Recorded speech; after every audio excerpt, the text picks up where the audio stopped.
Welcome to the Multi-Orgasmic Mama podcast, where sexual taboos are broken. I'm Tilly Storm, holistic sex coach and jade egg and tantric sex teacher. I work with luxury lovers, teaching them the art of better sacred sex by helping them remove all their blocks to pleasure, turn on confidence and connection, so they can step into their fullest potential and power as humans and alchemists in the 3D. If you'd like to learn how to release shame and guilt destroying your sex life so you can feel fully sexually liberated and free, you can access my How to Release Shame and Guilt training at www.tillystorm.com/shame. This episode is brought to you by the Sensually Embodied Woman Collective. If you're ready to remove all your blocks to pleasure, turn on and feeling confident and sexy in your body through my paid programs and offerings, then head to www.tillystorm.com today. Welcome back, my luxury lovers. It's Tilly Storm, and today we're going to be talking about yoga and mindfulness for your sex life and relationship. I have been practicing yoga since I was about 26 years old. After I'd had my preemie baby, I was in the middle of getting a divorce, actually, when 3 weeks later, after moving out of the family house at the time, I found out I was pregnant with my second little boy. And from that time, I ended up having him early. It was a terrible pregnancy. I was so sick and so tired the entire time. I hated being pregnant. And I was not in a well emotional state. When I had him, he was 6 weeks early. It was an amazing birth experience. My water broke 2 hours after I got off of a plane from New Orleans to Denver. It broke when I was in Denver, and I was only 34 weeks, I believe, at the time. And that experience was super empowering. Ended up having him at a hospital, but totally, hands off. It was an interesting experience because apparently they had never allowed anyone to birth on the floor. I did not want to be on the bed, and I was on all fours on my hands and knees, and they ended up having to have a midwife come in and catch the baby because the doctor wouldn't do it. Oh my gosh, I still laugh at that today. Anyway, after I had him, I've always been into fitness and health, and I started doing, cycling? Yeah, I had some membership to some, 24-hour fitness or something like that. And I did cycling. I lost a lot of weight really quick. I always bounced back to pre-pregnancy weight, or actually less than I was when I was pregnant, really quickly. And I started going to this place called Rocky Mountain Miracle Center, which is, basically a spiritual center for people that are interested in the book A Course in Miracles. And one of the people at the Rocky Mountain Miracle Center invited me to go to a yoga class with him. And he was so amazing and, just like, I have a baby and whatever. I found someone to take care of him for the hour and a half that I went. And my first actual yoga class was in Denver, Colorado. And I remember being like, wow, this is pretty interesting. I was a gymnast growing up, and I was always super flexible, and I didn't have any problem with the poses. Actually, I had gone to a hardcore hot yoga class that he had taken me to, and it was Bikram yoga. And the Bikram yoga can be pretty intense, especially like if you've never done yoga before. Anyway, he was like, oh my God, how long have you been doing this? I'm like, I told you I've never done yoga before. He's like, wow, well, you're really good at it. And I started on my yoga journey from there. So a couple of years later, I ended up moving back to Louisiana, where I'm from. I lived in Lafayette, Louisiana for 7 years before I moved to New Orleans. And then in Lafayette, I started getting into Ashtanga yoga and all sorts of different types of yoga, different styles there. I remember when I went to my very first yin yoga class, And in my yin class, if any of you have ever been to a restorative yoga class or a yin class, it's very different than a vinyasa class or a hatha yoga class. It doesn't look like you're doing much. You hold poses for an extended length of time, sometimes up to 5 minutes each. And when you do that, I started having these extreme emotional reactions. At the time, I had gotten divorced after my baby was born. About 6 months after he was born, we finally were like, okay, we're not even going to try anymore. And I had a lot of emotional things coming up for me. And this was the very beginning of, I would say, my spiritual awakening.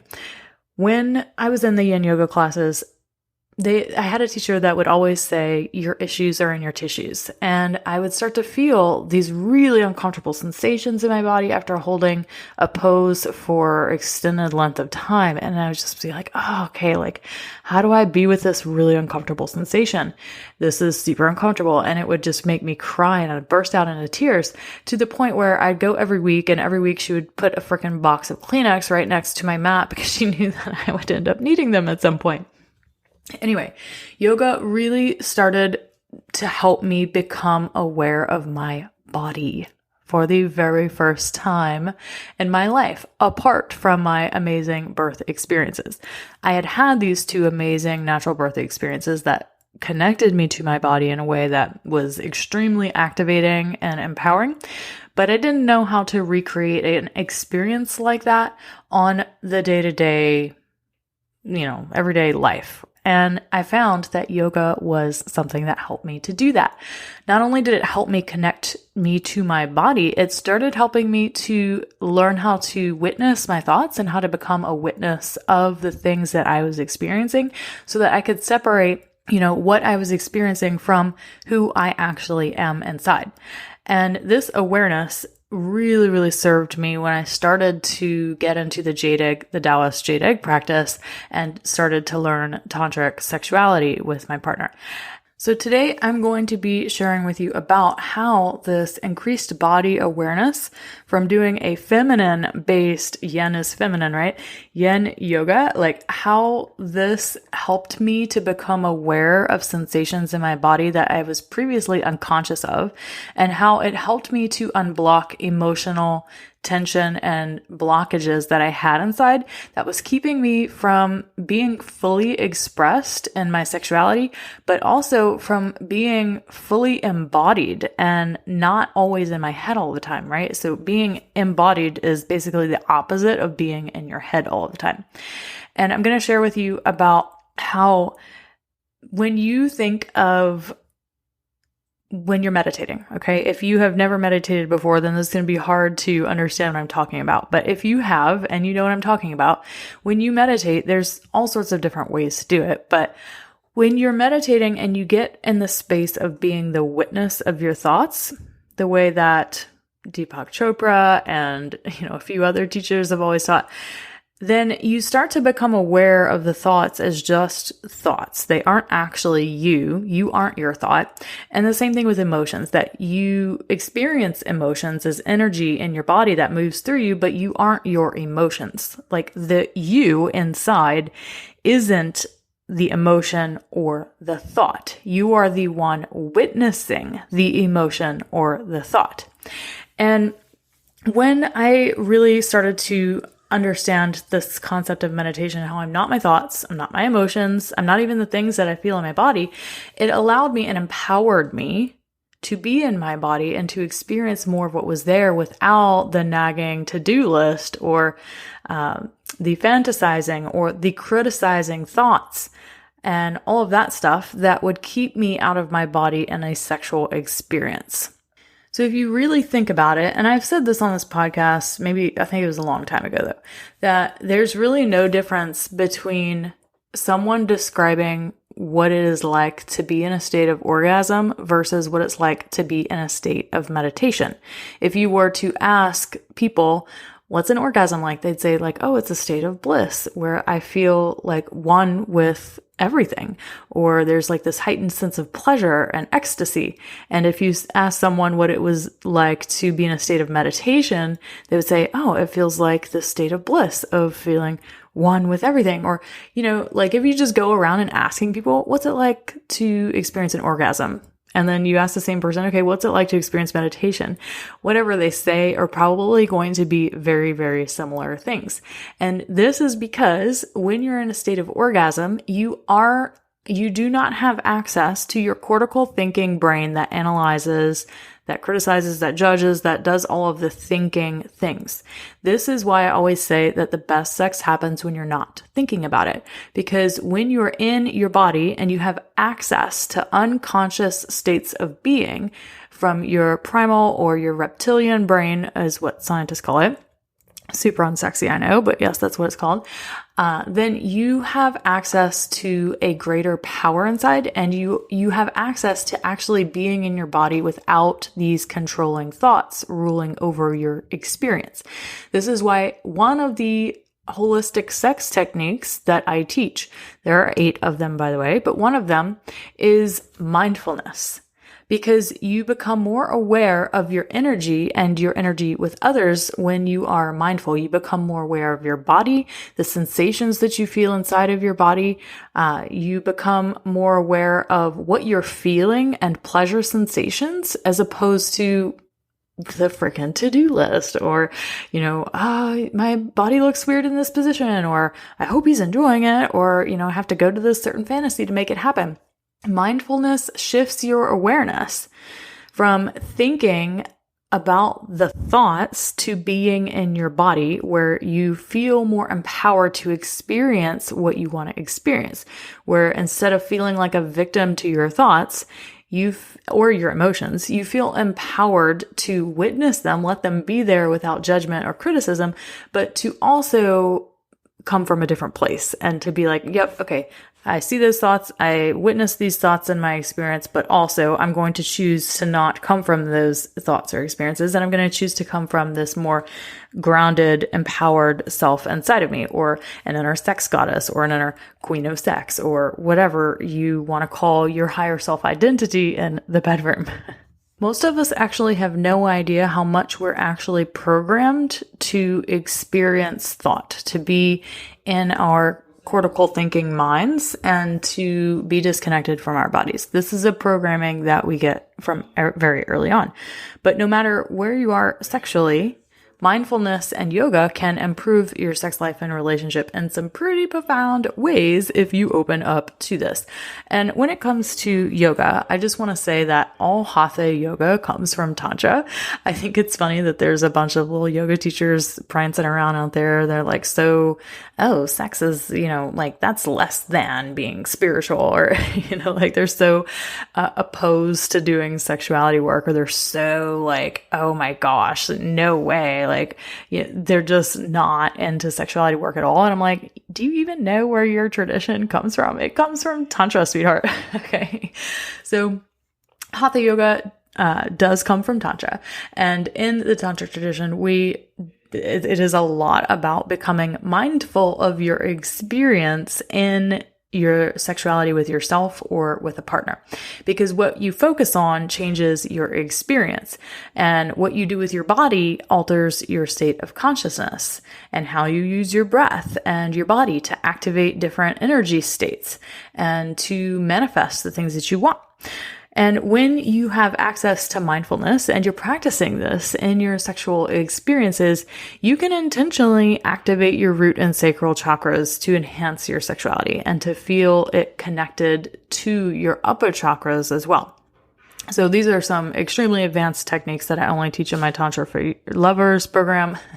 Not so much my Jadic programs or the Essentially Embodied Woman, but, connecting with your root and sacral and helping your unconscious brain to untangle from the programming and the wiring that says our sexuality has to be separate from the rest of our beingness, that our sexuality can't be sacred. So in other words, your sexuality, your root and sacral can't be connected to your upper chakras, like your third eye or your crown. That's a bunch of fucking bullshit. Okay. That is not true at all. That's the programming that society has given us to disconnect us from our power.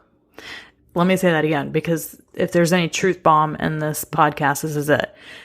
That is the programming that society has taught you to intentionally disconnect you from your power. So when I teach the Tantra for Lovers program, there's one lesson that we go over in particular that's all about activating your chakras in your body. And there are different bija mantras and there's different yoga poses that we do to activate this. You don't just have chakras that are in balance all the time. You actually have to go and create and intentionally, mindfully activate energy centers in your body. And it's not just something that magically happens without an intention. And when we do certain yoga poses to activate these chakras, we become more open to a full body flow of energy. If all of your chakras are open and they're all free flowing, you don't have to keep your sexual energy and your turn on just in your pelvis. If you want to learn how to have full body energy orgasms, there's certain poses that you can do to activate that. So in one of the lessons in the Essentially Embodied Woman group coaching program, we go over how to have a full body energy orgasm.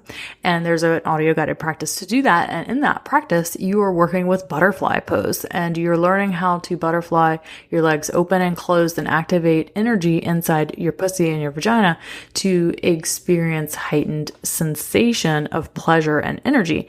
And you're also working with the breath and movement to move your breath through your body past your solar plexus, which is where most of us lock our sexual energy down. Because if we really knew the power of our sexuality, then it would be terrifying to our nervous systems for most of us. So until we work with the nervous system, which is why we do nervous system work in all my programs as well, if you can't prove to your nervous system that it's safe to be sexually powerful, you're not ever going to be sexually powerful in a really whole way. Not in the manipulative and controlling way like most women, but in the whole way, in the way that my sexuality is whole, my sexuality is mine, my sexuality is for me, my sexuality empowers me. And that is so drastically different than, using your sexuality to manipulate and control people and feeling a sense of power from that. That's external power, not internal power. All of this to say that there are different ways that you can activate and move sexual energy through your body through different yoga poses and activating the chakra system inside so that you have access to a free flow of energy in your body. When you practice energy free flow, this helps you learn how to surrender and to receive. And so many women that come to me, that is their problem. They don't know how to surrender and receive. They don't know how to be connected to that, divine feminine part of them that can experience fun, pleasure, joy, and ease and grace in life. Because everything in our life has always been about push, shove, strive, strain, do this, do all the things. And then when you've done it, here's a whole new list of do all the things. Well, that shit might serve you in your career and the rest of your life in some way or another, although I'd beg to differ with you because what is that leading to is burnout and resentment and stress. But that might work for you there until you're sick of that and realize that's not how you want to do your life anymore, but it doesn't work in the bedroom and it doesn't work sexually. You can't push, drive, and strain your way into the orgasmic experience you want. No, you have to receive it. You have to learn to receive pleasure as a lover. When you think of your breath as like your own best lover and you breathe it into your body, this enhances the experience like tenfold, and it helps you to experience a free flow through your body where you notice that if it's not in free flow, where the blocks are. And where you're blocked in the chakra system says a lot about what's going on unconsciously. All right, my loves, if this is super interesting to you and you want to learn so much more about how yoga and mindfulness can help improve your sex life and relationship, the best way to do that is to begin to experience it one-on-one personally. And how you do that is that you can get started practicing mindfulness in your sex life by downloading my How to Start a Jade Egg Practice e-guide, purchasing a jade egg from my shop, and you can get started on 3 of the jade egg practices and the 3 warm-up practices that I have for you there to start learning what's even like to connect with your body and to bring mindfulness into your sexuality just for yourself. And if you're in a relationship and you want to get my Tantric Sex Starter Kit, obviously Tantric Sex is all about bringing consciousness and awareness into your sexuality with your partner. And you can download that also at www.tillystorm.com. So for the Jade Egg e-guide, you could just go to tilly-storm.com/jade-egg-practice. And the Tantric Sex Starter Kit is tilly-storm.com/tantric-sex-kit. Or you can just go to the main tilly-storm.com and head to the free stuff tab and you can find it all there. All right, my loves, have a fantastic day. And please don't forget to rate and review this podcast. We haven't had any in a little while, and I would love to get some feedback from you all on how you're enjoying the content, what you would like to hear more of. It really helps me to know what you want to hear more of to serve you best. See you all next week. Bye.